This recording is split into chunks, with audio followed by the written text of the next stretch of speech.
धोखेबाज कौवा और शेर एक बहुत ही सुंदर जंगल था जिसमें तरह तरह के पशु और पक्षी रहा करते थे। उस जंगल में एक शेरू नाम के शेर का राज था। शेरू बहुत ही गुस्सैल और खतरनाक शेर था और इसीलिए कोई भी पशु पक्षी उसके दरबार में मंत्री का पद नहीं संभालना चाहता था। एक बार राजा शेरू अपने दरबार में सिंहासन पर बैठकर सोचता है, कोई भी पशु पक्षी मेरे दरबार में मंत्री पद संभालना नहीं चाहता है। अरे अगर ऐसा ही चलता रहा तो मैं इस जंगल का कामकाज किस तरह से संभाल पाऊंगा। मुझे किसी न किसी पक्षी को तो मंत्री बनाना ही होगा ताकि मेरे शिकार का इंतजाम हो सके। ऐसा सोचकर शेरू अपने सिपाही बंदर को बुलाता है और सारी बात बताता है। उसके बाद बंदर पूरे जंगल में ये ऐलान कर देता है कि शेरू राजा को एक मंत्री की आवश्यकता है। जो भी पक्षी शेरू राजा का मंत्री पद संभालेगा उसे महाराज शेरू की राजकीय गुफा में रहने को स्थान मिलेगा और साथ ही शाही भोजन की भी व्यवस्था होगी। बंदर की घोषणा सुनने के बाद सारे पक्षी घबरा जाते हैं। अरे इस शेरू शेर की बातों में मत आना पक्षियों, इसका कोई भरोसा नहीं है। ये तो इतना गुस्सैल और खतरनाक है कि एक क्षण से पहले किसी का भी शिकार कर लेता है। मैं तो कभी भी इसके मंत्री ना बनूं। रोमी कोयल की बात सुनकर सभी पक्षी रोमी की बात से सहमति जताने लगते हैं। अरे वाह, ये हुई ना बात। एक तो मंत्री का पद मिल रहा है, ऊपर से मुफ्त का भोजन भी। कोई मूर्ख इस अवसर का लाभ नहीं उठाएगा। हाँ। देखो पक्षियों, किसी न किसी को तो शेरू शेर का मंत्री बनना ही पड़ेगा। अरे वरना पता नहीं क्रोध में वो क्या करेंगे। इसलिए आप सभी पक्षियों की तरफ से मैं ये कुर्बानी देता हूँ और मैं ही राजा शेरू शेर का मंत्री बन जाता हूँ। हाँ। सभी पक्षी भूरा के साहस और उसकी सूझबूझ की प्रशंसा करने लगते हैं। उसके बाद भूरा कौवा शेरू के महल जाता है। भूरा कौवा को देखते ही शेरू खुश होकर कहता है, मुझे खुशी है भूरा कि तुम स्वयं मेरे दरबार में मंत्री बनने आए हो।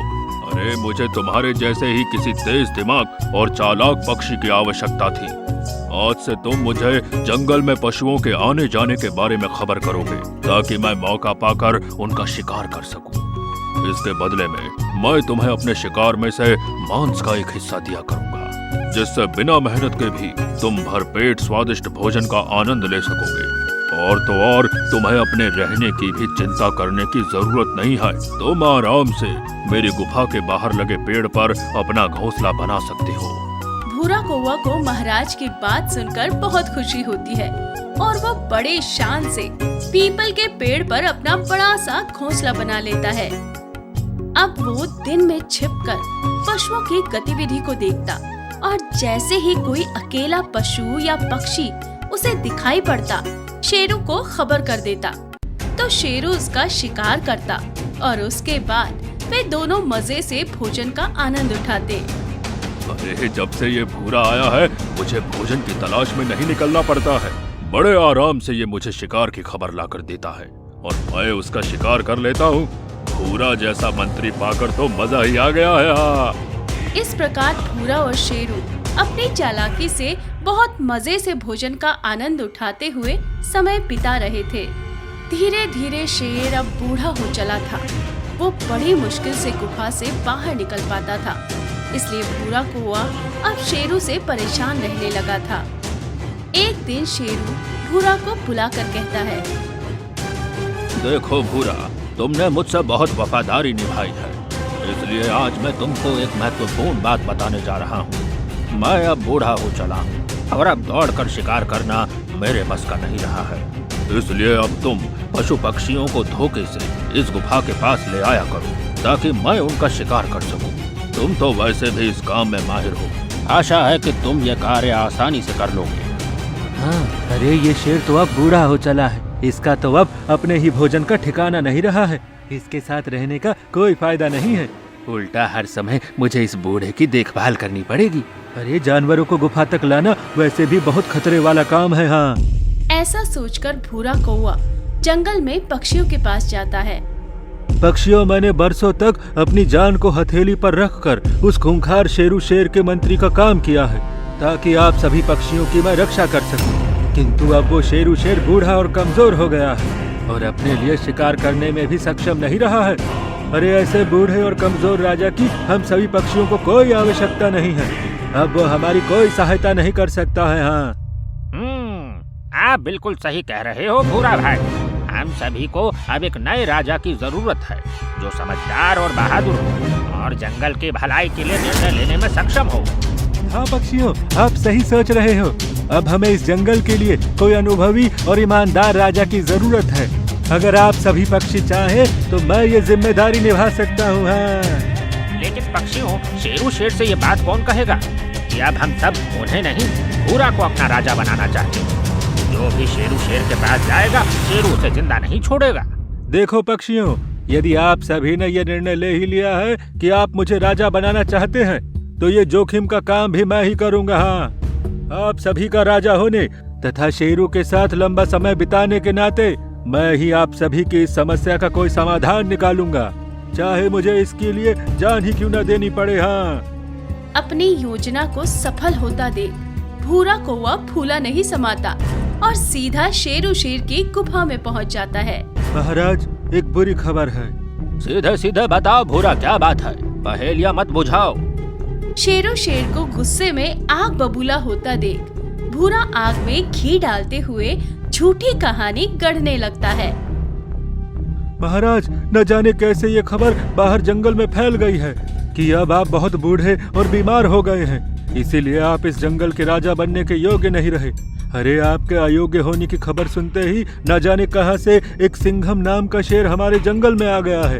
अब वो अपना डर और खौफ दिखाकर सभी पशु पक्षियों को खुद को ही राजा स्वीकार करने के लिए कह रहा है। अरे पूरे जंगल में त्राही त्राही मची हुई है महाराज। जो भी पशु पक्षी आपके पक्ष में बोल रहा है वो अपनी जान से हाथ धो रहा है। हाँ। क्या कहा? आखिर कौन है ये सिंघम और उसकी इतनी हिम्मत कैसे हुई कि हमारे राज्य में आकर हमारी प्रजा को डराए धमकाए? अभी हम इतने कमजोर नहीं हुए हैं कि अपनी प्रजा की रक्षा न कर सके। हम इसे जीवित नहीं छोड़ेंगे। आप महान हैं महाराज, आपकी जय जयकार हो। अब इस जंगल की भोली भाली प्रजा को बस आपका ही सहारा है। अब आप ही उन्हें उस दुष्ट सिंघम से बचा सकते हो महाराज। भूरा कौवा की चिकनी चुपड़ी मक्खनदार बातें सुनकर शेरू शेर उसकी चाल में फंस जाता है और गुस्से में एक दहाड़ लगाता है।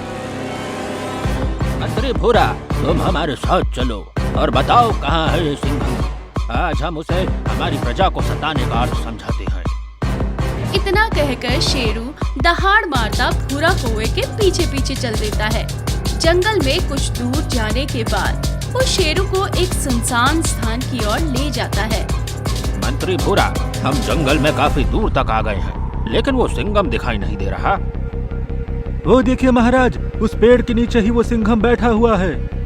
भूरा के इशारा करने पर शेरू दूसरी ओर पेड़ की तरफ देखने लगता है और अचानक ही धम की आवाज के साथ एक गहरे कुएं में गिर जाता है।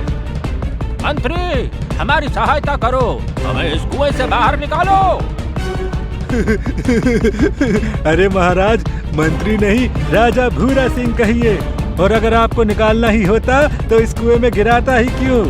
अरे मैं ही आपको धोखे से सिंघम की झूठी कहानी सुनाकर यहाँ तक लेकर आया हूँ। और हाँ, आपका इस कुएं में गिरना भी कोई इत्तेफाक नहीं है। मैंने ही योजना बनाई थी कि आपको इस कुएं के पास लाकर इसमें किसी तरह से गिरा दिया जाए तो शेरू शेर से इस जंगल को मुक्ति मिल जाए। अरे इसीलिए मैंने कुएं को घास फूस से ढक दिया था ताकि आपको ये दिखाई ना पड़े। कहिए कैसी लगी आपको आपके मंत्री की दूरदर्शिता और कूटनीति है? मैंने तुम्हें अपना वफादार समझकर भरोसा किया और तुमने मुझसे ही धोखा किया। ये धोखेबाजी नहीं, कूटनीति है शेरू सिंह, और ये मैंने आपसे ही तो सीखी है। इतना कहकर भूरा हंसता हुआ वहाँ से चला जाता है और शेरू शेर वहीं कुएं में चिल्लाता रह जाता है। अगले दिन भाई, आप सभी की इच्छा अनुसार मैंने बहुत ही बहादुरी से उस बूढ़े शेर का सामना किया और उसे यहाँ से भगा दिया है। अब मैं वादा करता हूँ कि आप सभी पक्षियों को कभी कोई दिक्कत नहीं होने दूंगा। हाँ। शेरू के जाने की खबर सुनकर सभी पक्षी खुशी खुशी भूरा को अपना राजा मान लेते हैं और जंगल की राजगद्दी धोखेबाज भूरा को मिल जाती है। इस कहानी से हमें ये शिक्षा मिलती है कि धोखेबाज व्यक्ति अपनी फितरत कभी नहीं छोड़ते। वे कभी भी किसी के सगे नहीं होते। मौका मिलते ही वो अपना रंग अवश्य दिखाते हैं। इसलिए ऐसे व्यक्ति पर कभी भी भरोसा नहीं करना चाहिए।